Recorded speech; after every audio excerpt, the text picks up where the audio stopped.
Good morning, everyone. Discordant voices, once again, in action. Discordant voices. So, what do you think I'm thinking about? What do you think I'm going to say today about the general New York City environment? About the suppression of white voices, about the discrimination of people who have low melanin? Because it's just about people who have low melanin. To the enemy, you could be their color, you could be their race. You can have more race. You can have a more introspective racial profile as the enemy, but on site, you're the enemy. You're the one they want to command. You're the one they want to dominate. You're the one they want to tell things to. You're the one that they feel aggression for. You're the one they're targeting, looking to stop you from working, looking to stop you from succeeding, looking to make New York City real, miserable. But if there's no electricity, shit, these people are miserable. And a great reset is necessary. What I mean by a great reset is understanding that these people have taken over, like enough, a Caucasian enough is enough. That's basically what a great reset is, and to remove them from power, enough is enough, and he start having to do what he has to do to equal the playing field, to make it more transparent, to deal with the onslaught of their demeanor once the real demeanor comes out. We're gonna we're not gonna quote someone, but we're gonna use the example of Charlie Manson in the 1970s. Charlie Manson in the 1970s, um, he lived in a hippie camp and sang songs, but the way he thought about what he was experiencing with the South Central African American population was precisely what we're experiencing here, inevitably worse, way worse, because back then they didn't get along very well, because races back then did not get along very well.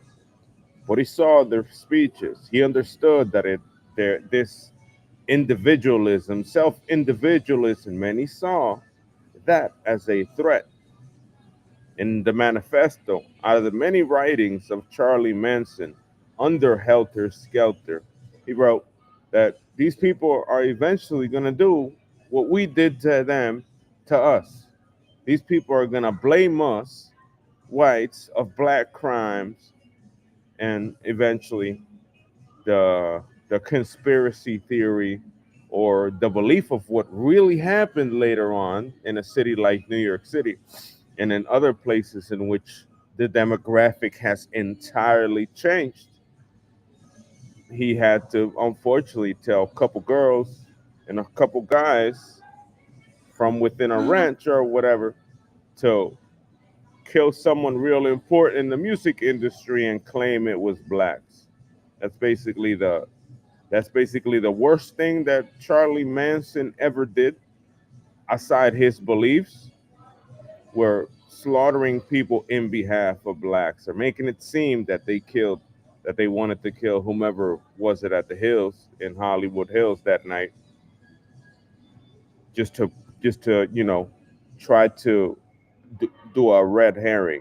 Red herring is like a flag, like an illusion of a problem that these people have taken a life or whatever, to ensure that what his belief was, that if these people go in power, these people are going to do the same thing they doing to us here in New York City. If these people go in power, they're going to overprice our food, and we are already eating from the garbage. If these people go in power, they're going to take the food from the sidewalk, they're going to deliver it to a New York City food bank, which is unfortunately never going to reach the real people, because people within, by the time it gets there, it will be consumed by people in charge of the food bank. In regard to the people that took power and instead took from us, people like myself. That's basically the message of Helter Skelter. or the definition of what he meant of helter skelter. And it's what African Americans and Hispanics are doing in the city. Or, in a more modern sense, great replacement theory. If you Google it, the great replacement theory is flood a country, change its demographics, and replace who was there. So take a small country like Sweden, right? Fill it up with Africans and Mexicans, and then call it Sweden until the Swedes wake up and there's a great reset and they start picking up reins and they start kicking people out and they start, they start thinking like they think because they think individualistic. They think power, regime, control over people. We are not like that. We don't seek power over other people. We don't enforce stupid rules in a public library like a single outlet. We don't remove the outlets of a general area just because they don't see any value in that. We are not what they are.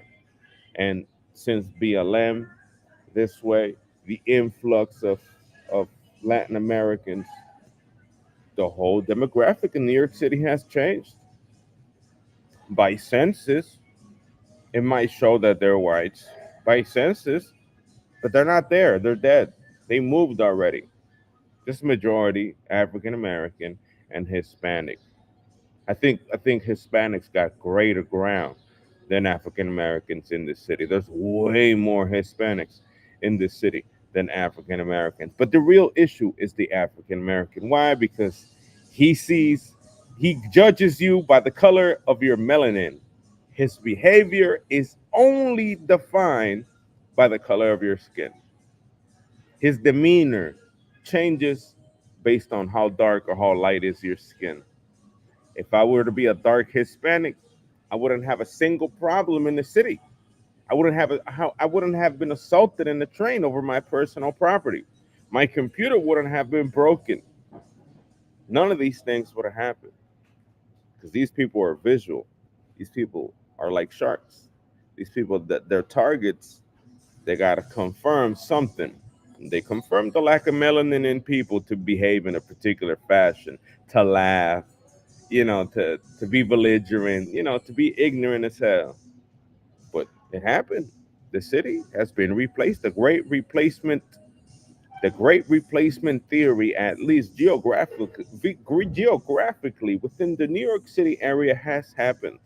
They have shifted everyone that was here and made them run from the hills, made them run from the hills, for the hills, from across the ocean, across the Hudson, made them run for it because they're doing things that none of us would ever do to them. Are we gonna like, I'm pretty sure the woman in the morning right there entering the bathroom was remarked or reminded to, you can't decide who goes in the bathroom or not just because I had two bags, the same bags I had in my hands for the last, I don't know, half a year, full year. So a woman right there, a new security guard, someone in there of color, lighter color, a little darker than me, wanted to stop me.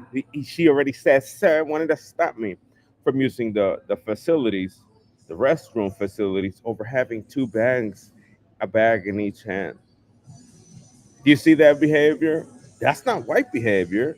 That manipulating, that controlling, that possessive, that's African American behavior. That's them.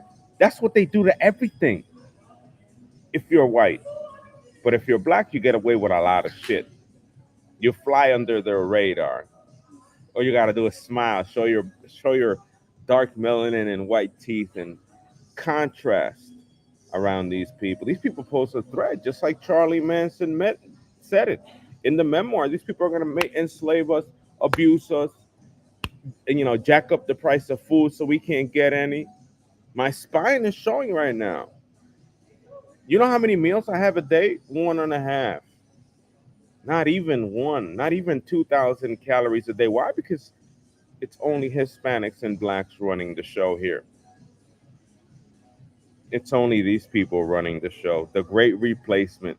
And these people love those jobs. That's all they want.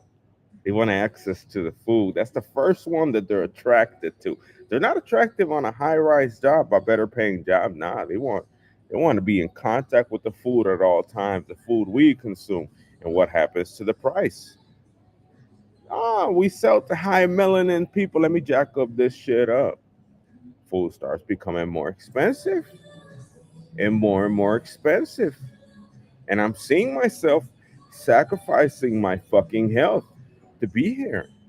Sacrificing my fucking health. Because even sustenance is unlivable thanks to these people. Not only do they want to come listen to their behavior as a whole based on helter skelter. Focus helter skelter. Focus on the beliefs of Charlie Manson. Why they tried murdering that person in West Hollywood based on his belief in what South Central was doing at the time about the fucking Watts riots, about burning of South Central Los Angeles, about how they spoke this individualism, this us, just like BLM. Instead of being about income inequality, it's not about income inequality. It's about us and about us and about us. Do you understand? I hope I'm making a ton of sense. And then you put those people in every supermarket and every motherfucking fast food establishment within the 25 metro area miles. You make them dominate every fast food establishment, a minority, either black or African American. You make them dominate every fast food establishment. The majority is a supermarket that either hire either or both parties, because it's non-exclusive. You're not going to find a white-owned grocery store in the city unless it's Cristedes, unless it's the upper scale kind. There's a pretty decent branch. They're pretty strict, but the majority of the people who eat have the experience. They touching the food first, and it's not about touching the food. I don't care if they touch food, whatever they do with the food. It's that they have access to the food prices. So if they have beliefs that are triggered by you being lighter than them, this possessive, this dominating force over anything, nitpicking outlets on the wall. Imagine what they're going to do to the price of food. Imagine what they're going to do to the price of food. Imagine what they're going to do now and in the next 10 years without the Great Reset. And I'm not asking for change now because it's inevitable. They're already taking over. Whites are not going to be able to, they're not, we're never going to win here. We're never going to win. We need millions of people here. We need half of Texas in this motherfucker right now. That'd be the only real way to start the Great Reset. And they have to find strategic positions in employment. And after they find these strategic positions in employment, get them out. Get them out. Quick. You're fired. You gotta go. I'm sorry. That jive shit in here gotta stop. And replace everyone. And that's what the Great Reset is all about. The great replacement could only be defeated if the people that the stolen lands get reappropriated by the people that unfortunately walked away from their fucking dominance, because it's outright dominance here. It's outright motherfucking whipping, whipping for anything. They gotta say something to you over the most tiniest shit, even going to the bathroom. They gotta say something to you over the tiniest fucking thing, just because of the color of your skin.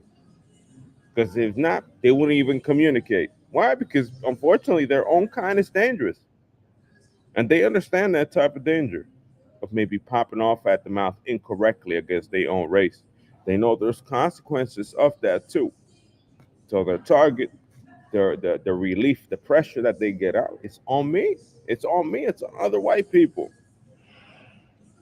Enough is enough. This shit gotta stop. I'm only voicing it out. I'm sacrificing my health to be here because food is extremely overpriced. Not just a little, nah, nearly over $500 to survive out here. Over 500 to survive. You probably need a kitchen, you need a place to cook rice, to cook grains to basically satisfy your health requirements through carbs or cooking to really survive. They made this place miserable. And it started by replacing the culture that used to be here, the nicest people that used to be here.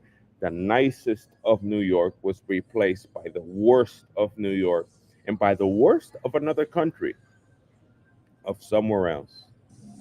They're coming from Georgia. They're coming from motherfucking Atlanta. From the fuck out to the fuck here. It's not funny. It's not laughing matter. The struggle is real here. My my belly's rumbling right now. And I'm not gonna go out of my way to walk a block because I already defined a specific hour of the day that I could spend and eat food, and it should not overgo the budget. Because if not, they'll make me poor. Don't make me poor. Don't make me poor. That's what they want. While they in the back eating, having their fun, working at every single one of these food establishments, in the back having fun, having a free meal, chomping it down with a full pantry in the house. But they took every food from the sidewalk to give it to a food bank in New York City. Well, where's that food right now? Do you think it's really given to those shelters? You think people from shelters are eating Starbucks pastry? Nah, they eating all of that. They either throwing it out at the end of the line. They're gonna be like, yeah, that's waste, and throw it out. You think they eating all that expensive food waste at Bowery Mission? If it's even there, they're not doing that. So instead of leaving food on the sidewalk for us, the replacement took care of everything that made the city survivable. And the city's slowly turning unsurvivable, even over $600 a month. Unsurvivable. If you want to keep at least $100 month to month, you won't be able to, because by the end of the month, after spending a significant amount of money, a significant amount of fucking money, you'll still drop another $30, $40 right at the end of the month. Right at the end of the month. The 28th, the 29th of that month, the last 5 days, we'll take 50 from you. And that's zero. Nothing. Zero. And who's in control? Helter Skelter. Have a good day, everyone. Charlie Manson was right. He was really right. Read his book. Read the manifesto. He was crazy, a lunatic. He wanted to kill to make sure that these people were guilty of killing whites. But this is more what they're doing to us here is worse than Helter Skelter. It's worse than Charlie Manson's prediction. Worse, overblown. We're talking about even greater than blacks taking over Los Angeles and Hollywood. Way worse. We're talking about New York City here, to the point that it's unsurvivable. I'm pretty sure that in California, I'll find affordable food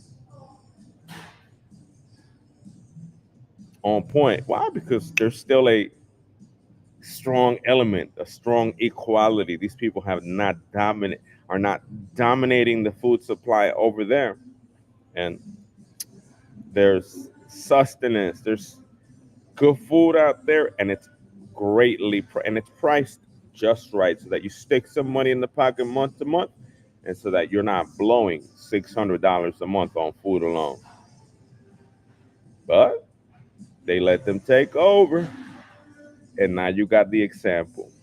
As the example, Charlie Manson was just the starting point of the great replacement theory of the effects. He sampled what these people might do to us, what these people were doing already to whites within the 70s, for him to commit to all that bullshit. He was a white nationalist, he was a motherfucking psychopath, a real white Nazi or whatever. But this guy designed, within his words, within his literature, that these people were gonna fuck with us, and they were gonna fuck with us real good. And the fuck and the real fuck with us is right here in New York City. Malnutrition, no outlets because they don't give a fuck about electricity. No this, no that. That the punishment, picking at you for no reason, not denying your access to the bathroom, like oh you got two backs and two hands, the bullying of these people towards us, the abuse, the unintended violence, all based on skin color. It's not a game. He was right. Peace. He was right. He was dead ass. He was on point with the future. Rest in peace, Charlie Manson. This man knew exactly what was going to happen in the United States of America. He predicted it based on the riots, based on he was consuming information as he was young of what these people were doing in South Central Los Angeles. They burned the entire avenue, G. They burned everything. You know what these people, you know what African Americans did here in New York City at the same time of those riots? They would burn the department store, burn it to the ground. And then after burning the motherfucker to the ground, they would go in there and grab everything that's singed, anything that they could steal, and set up a motherfucking shanty shop at the same block where the motherfucker was burned. This is what these people did. You understand that? Think about that for a minute. Take a Kmart, right? They lit the motherfucking Kmart, right, on fire, and then after the firefighter came through and turned that shit off, after the fires were all off, and the motherfucking place was a charcoal briquette, then they went in there and stole everything and then sold it right there in front or passed it off. I got here, take one. Socialism, you know, anarchy to some extent. Stay vigilant. Peace. It's not a game. I'm not gonna lie. I'm calling the shots. This is what these people do. They burn Watts to the ground, the Avenue, South Central, end to end. Every business in South Central, Watts, Watts.